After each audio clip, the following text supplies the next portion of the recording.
Talk through the different types of underlayment a home could have underneath their tile. So tile, I mean, start at the bottom.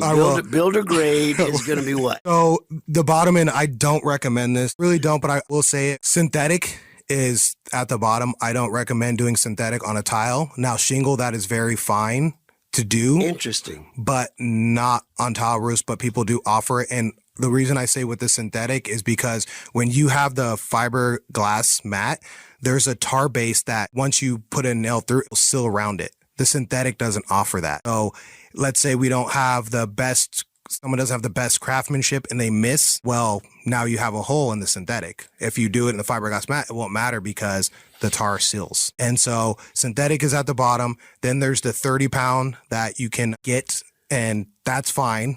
But that's just the black felt. That's just the black felt. Everybody do with that. And then the 40-pound. But when we do our roofs, we do 2 layers. So you can do single layer. People offer single layer. We don't because we want to extend the longevity.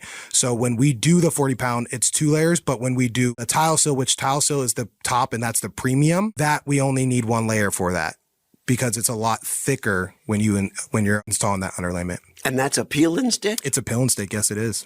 Peel and stick. So you just boom, put it right there, attach it straight to the roof, and you're good to go. Is that as thick as a 40-pound or a little bit more? It's a little bit more thicker. That's one of my favorite products to install. And then so you cover the roof deck with that.